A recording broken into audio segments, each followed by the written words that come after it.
धर्म के मूर्तिमान अवतार विदुर जी महाराज संपूर्ण तीर्थों का भ्रमण करते हुए जब यमुना के पावन पुलिन पर आए तो वहां उद्धव जी को रोते हुए देखा। बृहस्पति शिष्य जो संपूर्ण ज्ञान से युक्त हैं, भगवान श्री कृष्ण के मित्र जो संपूर्ण भक्ति से युक्त हैं और श्री कृष्ण प्रेम की मूर्तिमान स्वरूप जो गोपी जन हैं, उनका सत्संग जिनको प्राप्त हुआ, ऐसे प्रेमी महाभागवत इस तरह उदास, खिन्न और रोते हुए ये देखकर विदुर जी को बहुत ही घबराहट पैदा हुई कि ऐसा महाभागवत किसी विशेष परिस्थिति में, वो विशेष परिस्थिति सबसे विशेष हो सकती है, क्योंकि साधारण द्वंद्वों में तो भक्तजन ही निपट लेते हैं, निंदा स्तुति मान अपमान लाभ हानि सुख दुख, ये तो भगवत स्वरूप है। भगवान ने उद्धव जी को कहा है कि उद्धव जी मेरे से अणुमात्र भी कम नहीं है। ऐसे उद्धव जी ने देखा महाभागवत धर्मराज का स्वरूप साक्षात विदुर जी खड़े हुए, हृदय से लगाया। विदुर जी ने कहा, उद्धव जी आपकी स्थिति देख करके हमें बड़ी घबराहट हो रही है, आप बताइए क्या बात है। तो उन्होंने भगवान की लीलाओं का गायन करते हुए बताया कि आज मैं श्री कृष्ण से प्रगट में रहित हो चुका हूं, अर्थात भगवान श्री कृष्ण अंतर्ध्यान हो चुके हैं। और आपने जिन जिन का परिचय पूछा, कौरववंशियों का, यदुवंशियों का, सब पधार गए। भगवान के काल ने सबको समेट लिया है। मैं उन भगवान से रहित हो चुका हूं जिन्होंने छठवें दिन ही पूतना जैसी राक्षसी को वो पदवी दी जो धाय मां को दी जाती है। इनसे बढ़कर कौन दयालु होगा जो विष पिलाने आ रही है उसको परम पद दे रहे हैं जो मां को मिलना चाहिए। तृणावर्त, अघासुर, बकासुर, धेनुकासुर, प्रलंबासुर, इन सब का उद्धार करने वाले मैं श्री कृष्ण से रहित हो चुका हूं। कालीदेह में ऐसा विष प्यास से व्याकुल होकर गौवें, बछड़े, सखाजन, ग्वाल बाल ये सब जल पिए और सब का प्राणांत हो गया। भगवान ने देखा कि अरे तुम मेरे लीला विहार की भूमि को दूषित कर रहा है। अपनी अमृतमयी दृष्टि से एक क्षण में समस्त सखा, ग्वाल बाल, बछड़ा सबको जीवित कर दिया। उनको ऐसा लगा मानो मैं सो के उठा हूं। किसी को यह भान नहीं हुआ कि हमारा शरीर पूरा हो गया था। भारी विष, ऐसा कालीदेह का विष था कि ऊपर से अगर पक्षी उड़ जाए तो गिर के मर जाए, ऐसा धुआं उठता रहता था विष का। भगवान उस दह में कूदे, कालिया के मान का मर्दन करके उसको आज्ञा करी, यहां से रमणक द्वीप जाओ और संपूर्ण कालीदेह के जल को विष से रहित अमृतमय कर दिया एक दृष्टि मात्र से। भगवान की अमृतमयी दृष्टि है। श्री भगवान ने बड़े बड़े तपस्वी जन, मुनिजन, ब्रह्म ऋषि जन, परमहंस जन और यहां तक कि स्वयं ब्रह्म विद्या जो गोपी बनी आकर, ये गोपी कोई साधारण नारी नहीं है, ये दिव्य महात्मा है जो गोपी स्थिति को प्राप्त हुए हैं। आप ऐसा समझो जैसे राष्ट्रपति पद है, कोई स्त्री पुरुष नहीं, वो पद है, उसमें कोई भी जा सकता है। हमारे भारत का कोई भी अधिकार, वो एक पद है, उसमें कोई भी जा सकता है। ऐसे ही गोपी एक पद है, गोपी भाव एक पद है। जैसे सखा भाव तो लगता केवल पुरुष जा सकते, नहीं, कोई भी बालक, वृद्ध, स्त्री, पुरुष कोई भी भगवत सखा भाव कर सकता है, कोई भी दास्य भाव कर सकता है। ये पदवियां हैं, महान प्रेम रस मार्ग की ये पदवियां हैं, भाव स्थितियां। शांत भाव, दास्य भाव, सख्य भाव, वात्सल्य भाव, गोपी भाव। भगवान ने उन ऋषि मुनि, उन श्रुति की ऋचाएं, उन परमहंसों के जिनके हृदय में कांता भाव प्रकट हुआ, उनको वंशीनाथ से मोहित करके अद्भुत रास सुख प्रदान किया। ब्रजवासियों को सुख प्रदान करते हुए श्री भगवान प्रगट लीला में 11 वर्ष तक ब्रज में। उद्धव जी विदुर जी से कहते हैं, इसके बाद भगवान श्री कृष्ण अपने माता पिता देवकी वसुदेव को सुख पहुंचाने की इच्छा से बलदेव जी के साथ अक्रूर जी के द्वारा मथुरा पधारे। वहां शत्रु समुदाय के स्वामी महाबलवान कंस कोई साधारण बलवान नहीं था। कुलिया पेड़ हाथी 10,000 हाथियों का बल रखता था, उसको अपने अधीन किया। बड़े बड़े राजाओं को परास्त ऐसे खेलते हुए कर दे। तब जरासंध जैसा महाबलशाली राजा जो 20,000 राजाओं को बंदी बनाए हुए था, अपनी 2 पुत्रियों का ब्याह कंस से किया, रीझ कर। यह ऐसा महाबलशाली भगवान कंस को ऊंचे सिंहासन से केस पकड़कर घसीटते हैं। क्यों? इसने देवकी जी का सर्वप्रथम केस ही पकड़ा था गला काटने के लिए, जब आकाशवाणी हुई कि 8वां पुत्र तेरे मृत्यु का कारण बनेगा, तो आज जिससे पुत्र होगा उसी को नहीं रखूंगा। भगवान ने सिंहासन से पटक दिया, पटकते ही उसके प्राण चले गए और उसको केस पकड़कर घसीटा। वही भगवान संदीपनी मुनि के द्वारा अपना शिष्यत्व पुष्ट करने के लिए एक बार उच्चारण किए हुए सांगोपांग चारों वेदों को धारण करते हैं। कौन भगवान पढ़ रहे हैं? जिनकी श्वासों से वेदों का प्रादुर्भाव हुआ है।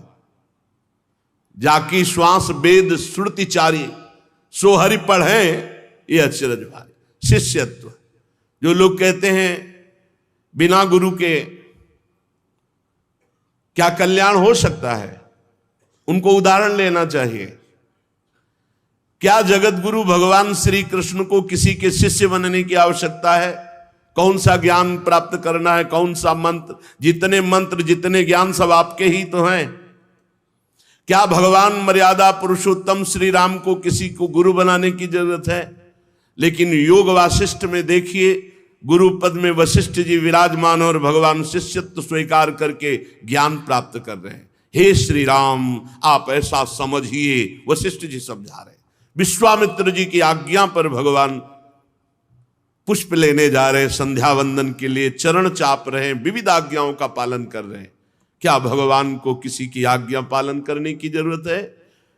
जो समस्त ऋषि मुनि भगवान की आज्ञा का पालन करते हैं, वेद भगवान की वाणी साक्षात वांग्मय भगवत स्वरूप है। कौन ऐसा है जो वेद का पालन ना करके भगवत प्राप्ति किया हो? प्रारंभ में सबको वेद अनुशासन में चलना होता है, फिर एक स्थिति प्रेम की आती है जो वेदान्नपि सन्न्यस्ति, जो वेद का भी त्याग कर देते, पर चलना वहीं से होता है, प्रारंभ वहीं से होती है। ज्ञान की पूर्णता वेदांत से होती है, प्रेम की पूर्णता वेद के भी संन्यास से, वेद का भी संन्यास। भगवान नीचे बैठे हुए हैं, संदीपनी मुनि ऊपर बैठ करके वेदों का गान कर रहे। एक बार में सारे वेद भगवान ने कंठस्थ कर लिए और दक्षिणा स्वरूप से उनके पधारे हुए पुत्र को ला करके प्रदान किया। भीष्मक नंदिनी रुक्मिणी के सौंदर्य से, उनकी प्रार्थना से, उनके भाव से प्रेरित होकर भगवान वहां गए और रुक्मी और उनके सब मित्रजन, शिशुपाल आदि सहायकों के साथ सबके सिर पर पैर रखकर गांधर्व विधि के द्वारा श्री रुक्मिणी जी का हरण करते हैं और गांधर्व विधि से विवाह करते हैं। जैसे गरुण अमृत का कलश ले आए, रुक्मिणी जी ने कहा था कि आपको इसी विधि से मुझे स्वीकार करना है, अगर आप नहीं आते हैं, ब्राह्मण के द्वारा खबर भेजी थी, तो कोई शिशुपाल आदि स्पर्श भी नहीं कर सकते। मैं अपने शरीर को पूरा कर दूंगी, फिर जन्म लूंगी, फिर भजन करूंगी और आपका ही वरण करूंगी। भगवान ने, रुक्मिणी जी ने जैसा चाहा था वैसा ही किया। हमारे प्रभु का स्वभाव है। जैसे जो लोग समझते हैं ना कि भगवान माखन चोर, भैया जिसके 9 लाख गौवें हों तो वहां बाबा के यहां कुंड बने थे, दूध के, दही के, घी के। अगर लाला दिन भर नए नए कुंडों में नहाए तो भी कम, लाला का नहाना कम हो सकता है, दही कम नहीं हो सकता, दूध कम नहीं हो सकता, घी कम नहीं। रोज हजारों, दसियों हजारों संख्या में तो केवल गोपगण सेवा में थे गौओं की। ऐसा वैभव नंद बाबा का और उनका लाडला। आप विचार करो जरा, चोरी तो तब की जाती है अभाव में। अभाव हो तो चोरी करे, तो फिर ये क्यों लीला में सुना जाता है आज होगी माखन चोरी लीला? ऐसा क्यों कहा जाता है? इसलिए कहा जाता है कि गोपी जनों ने भगवान से ये याचना की। जब वो आती और भगवान की बाल लीलाओं में छकी हुई यशोदा मैया को देखती तो विचार करती कि क्या कभी मेरा ऐसा सौभाग्य हो सकता है, मैं सुंदर गाय का दूध दूं, फिर उसका दही जमाऊं, फिर उसको बिलोऊं, फिर मक्खन निकालूं और ऊंचे पे टांगूं, और लाला चुपके चुपके आवे और फिर वो चोरी चोरी पावे और फिर हम उसे डांट लगावे। तो जैसे मैया के सामने भयभीत होते वैसे मेरे सामने भयभीत, पर मेरे सौभाग्य ऐसे कहां। तो ये था मम प्रपद्यन्ते तास्ततै भजाम्य हम। मेरे भगवान भक्त के लिए क्या नहीं कर सकते। जब रथ हाँक सकते हैं, चरण चाप सकते हैं, अपना प्रण विसार सकते हैं, तो उस गोपी जनों की भावना पूर्ति के लिए वो चोरी चोरी जाना सखाओं के साथ। ब्रज के बंदरों को बुला लेना। और रामावतार में 14 वर्ष भगवान कभी नगर से बना हुआ भोजन नहीं पाया। आदेश था 14 वर्ष विशेष उदास जीवन व्यतीत करना। भगवान ने पादुका नहीं पहनी, भगवान कभी किसी नगर में नहीं गए, किसी नगर में नहीं। जब सुग्रीव जी ने बहुत प्रार्थना की, विभीषण जी ने प्रार्थना की, लक्ष्मण जी को भेजा राज्याभिषेक के लिए, भगवान नहीं गए। यहां सखा स्वरूप अपने बंदरों को बुलाते हैं, सब आसपास खिड़की के लग जाते हैं, भगवान उनको पवाते हैं, भगवान सखाओं को पवाते हैं, आनंद उत्सव मनाते। और ये गोपी छुप कर देखती, जब देखती हाँ खा चुके अब भागने वाले, बस सामने आ जाते। प्रभु वैसी डरपने की लीला करते, हाथ पकड़ती, चल बहुत प्रवीण बनता है ना, आज मैया से डांट लगाऊंगी, तेरे हाथ जोड़ू गोपी, मैया के पास ना ले जा। यही सुनने के लिए, यही सुनने के लिए प्रभु भय का स्वरूप धारण करते हैं, विनय करते हैं। गोपी आनंद मगन हो जाती है।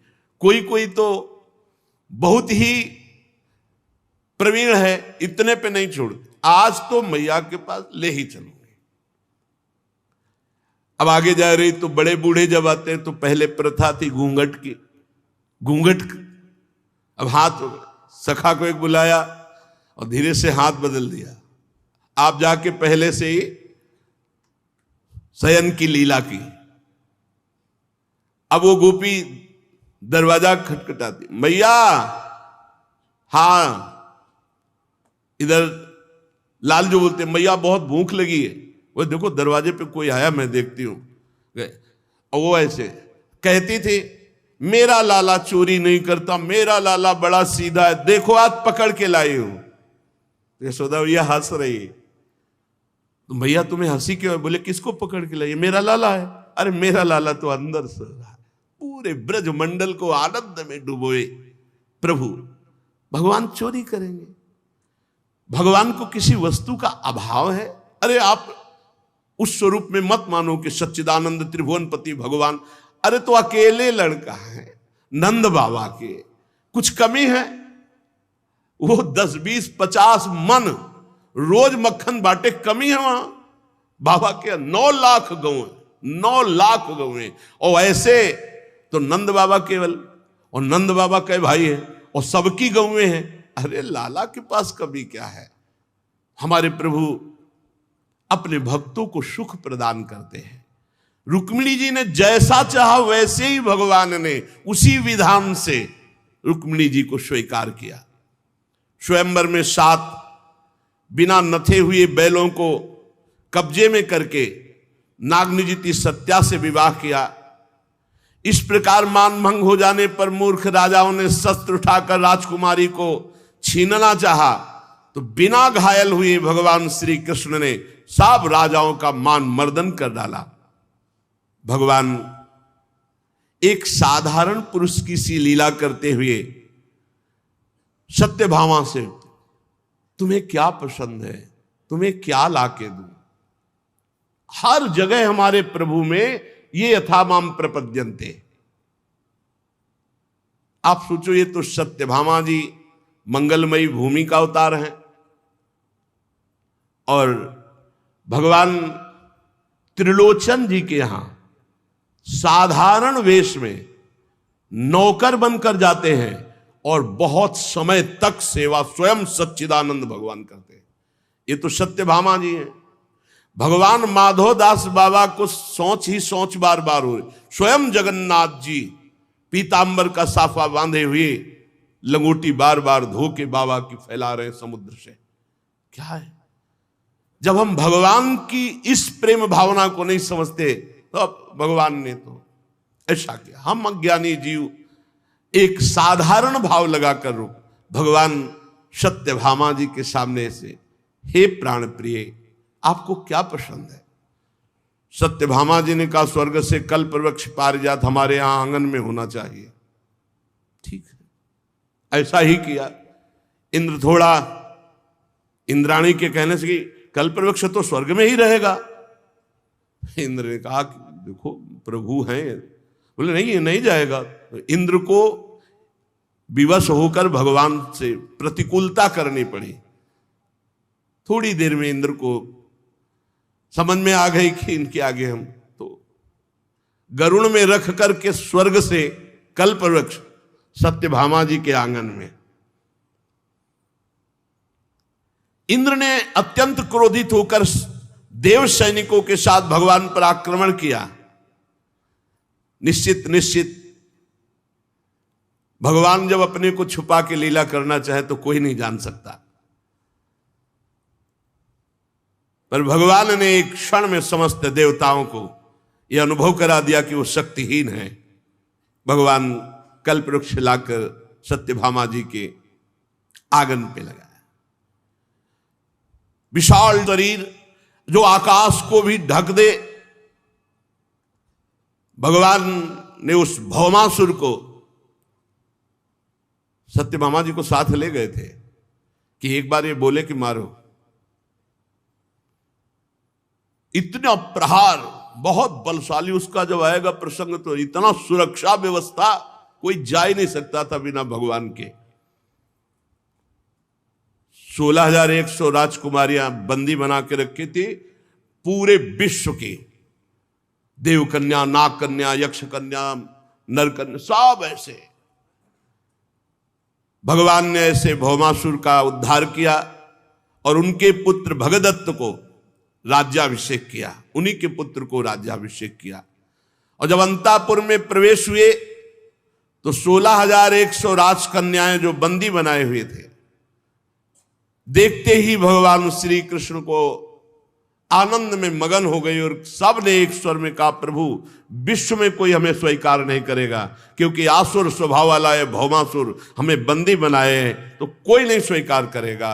अब हम आपकी शरण में हैं। तो भगवान ने 16,100 राजकुमारियों को द्वारिका पालकी में भेजा और इनके साथ एक साथ इतने रूप धारण करके एक साथ भगवान ने ब्याह। 16,108, ये 16,100 वो राजकुमारियां हैं जो भौमासुर ने बंदी बनाया था और जिन्हें कोई स्वीकार नहीं करता, क्योंकि ये असुर स्वभाव का बंदी बनाए हुए कौन स्वीकार करेगा।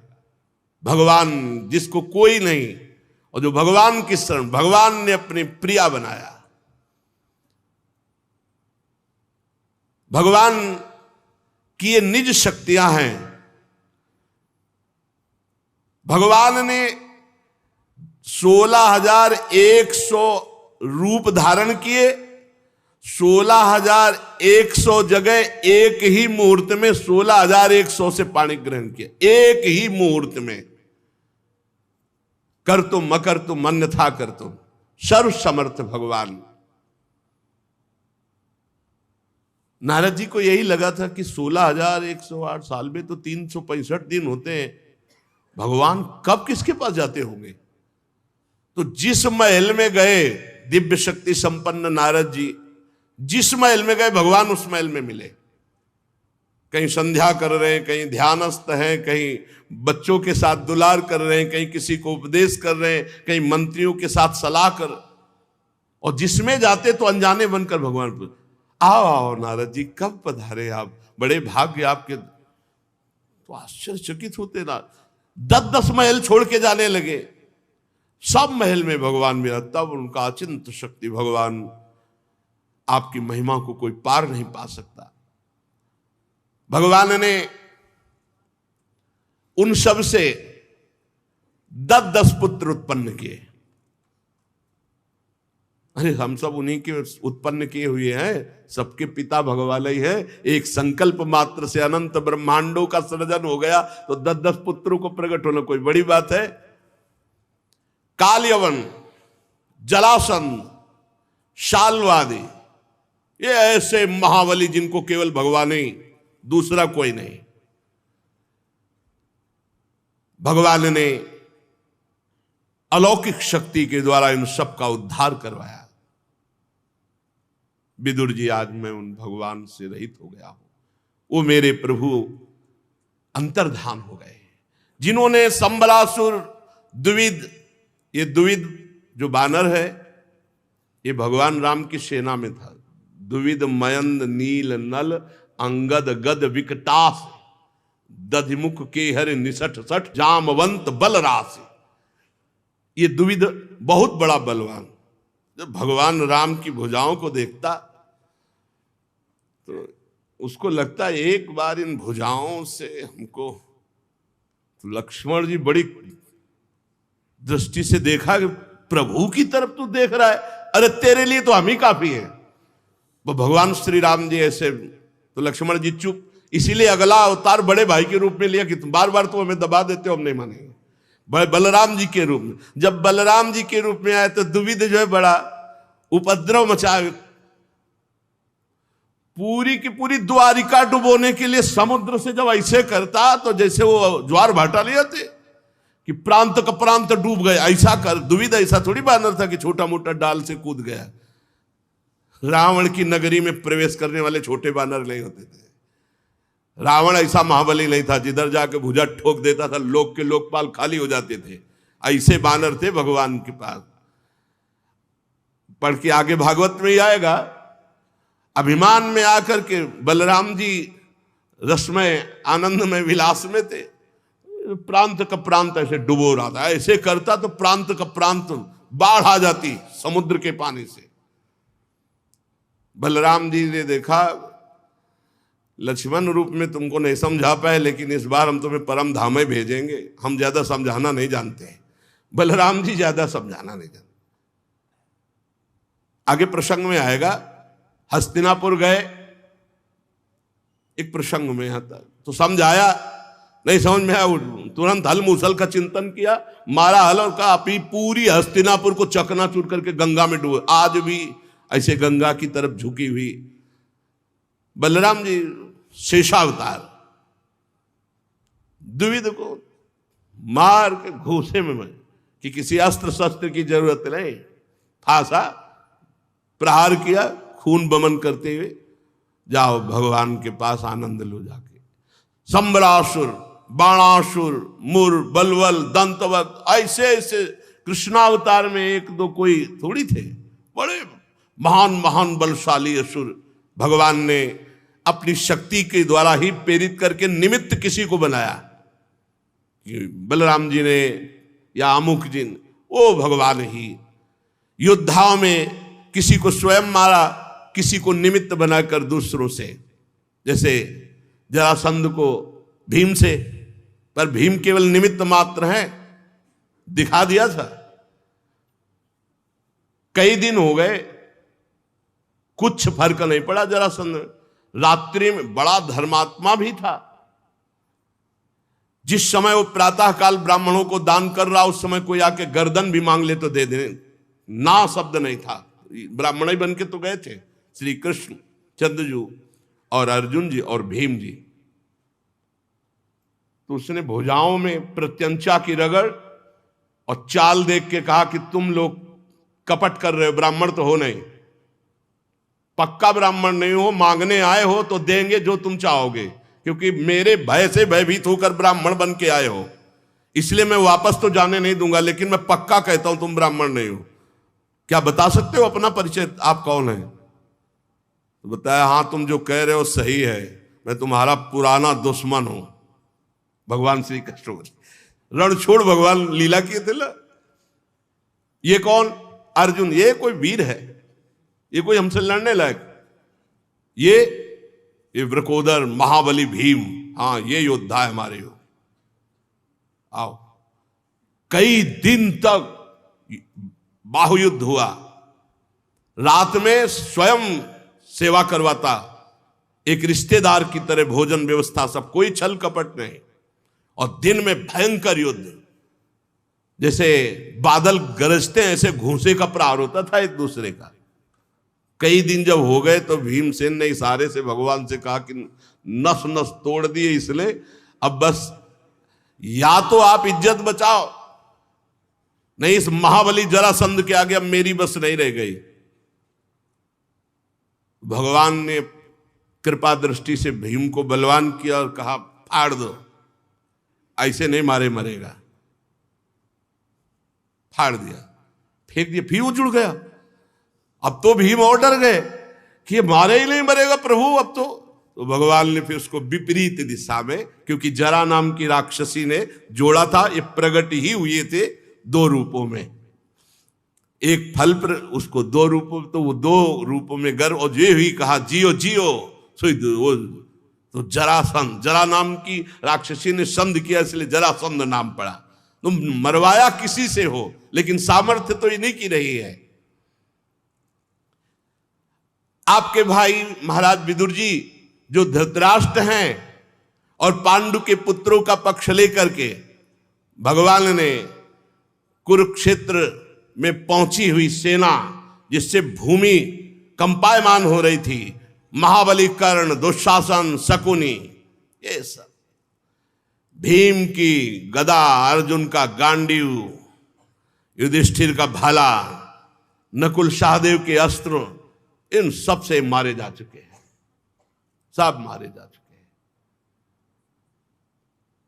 द्रोण, भीष्म, अर्जुन, भीमसेन के द्वारा ये विपुल संहार इन्हीं के द्वारा हुआ, क्योंकि ये पृथ्वी का भार हरण करने के लिए अवतरित हुए थे।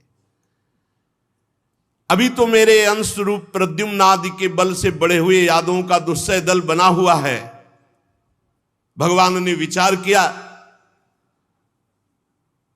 तो ब्राह्मणों के साप से अपने वंश का संपूर्ण विनाश करवा डाला। बड़ा विचित्र खेल होता है, इनकी लीला विचित्र थी।